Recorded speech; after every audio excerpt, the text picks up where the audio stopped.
ఒకతను కౌశికికి ఫోన్ చేసి, మేడం ఢీ ఛానల్ నుంచి నాకు ఇన్ఫర్మేషన్ వచ్చింది. ఆ దివ్యాంక గారు, సురేష్ గారు ఇద్దరు ఎక్కడో దూరంగా వెళ్ళిపోయి ఎవరికీ తెలియకుండా సీక్రెట్‌గా పెళ్లి చేసుకుంటున్నారంట మేడం. నాకు వచ్చిన ఇన్ఫర్మేషన్ పక్కా నిజమే మేడం అని చెప్తూ ఉంటాడు. అవునా అంటూ కౌశికి వెంటనే ఫోన్ పెట్టేసి చాలా హడావిడిగా బయలుదేరి వెళ్తూ ఉంటుంది. కౌశికి బయటికి రాగానే ధాత్రి, కేదార్ ఇద్దరు వస్తారు. ఏంటి వదినా ఏమైంది? ఎందుకు టెన్షన్ పడుతున్నావు? ఎక్కడికో బయలుదేరినట్టున్నారు అని ధాత్రి అడగడంతో, సురేష్, ఆ దివ్యాంక ఇద్దరు ఎవరికీ తెలియకుండా సీక్రెట్‌గా ఎక్కడో పెళ్లి చేసుకుంటున్నారంట. అందుకే నేను వెళ్తున్నాను అని కౌశికి చెప్తుంది.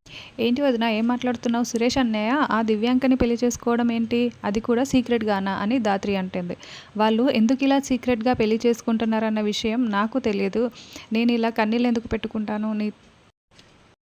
వదినా, మీకు మాపై నమ్మకం ఉంది కదా! వాళ్ళు ఏ మూల ఎంత దూరం దాక్కొని సీక్రెట్‌గా పెళ్లి చేసుకున్నా కూడా సరే, మా నుంచి వాళ్ళు పెళ్లి చేసుకోలేరు, తప్పించుకోలేరు. ఎలాగైనా సరే మేము వాళ్ళని పట్టుకుంటాము. ఆ పెళ్లి ఆపే తీరుతాము అని ధాత్రి ఛాలెంజ్ చేస్తుంది. నేను కూడా ఆపడానికే వెళ్తున్నాను ధాత్రి. కానీ ఎక్కడున్నారో తెలియదు కదా అని కౌశికి అంటుంది. కనిపెడదాం వదినా, పదండి వెళ్దాం అని కేదార్, ధాత్రి, కౌశికి కారులో బయలుదేరి వెళ్తూ ఉంటారు. నిషికి విషయం తెలిసిపోయి వెంటనే దివ్యాంకకి కాల్ చేస్తుంది. ఆ జగద్ధాత్రి, కౌశికి వదిన ఇద్దరూ బయలుదేరి మీ దగ్గరికే పెళ్లి ఆపడానికి వస్తున్నారు అని చెప్తుంది.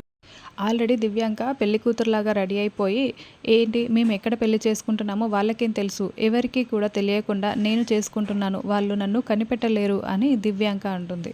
ఒకవేళ కనిపెట్టి నా దగ్గరికి వచ్చినా పెళ్ళి అయితే ఆపలేరు అని దివ్యాంక అంటే, అక్కడ బయలుదేరి వస్తున్నది ఎవరనుకుంటున్నావు?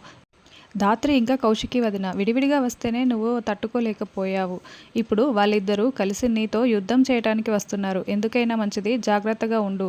నువ్వు వాళ్ళని ఎదుర్కోలేవు అనిపిస్తోంది అని నిషి అంటే, నాతో పెట్టుకుంటే ఎలా ఉంటుందో చూపిస్తానులే అని దివ్యాంక ఫోన్ పెట్టేస్తుంది.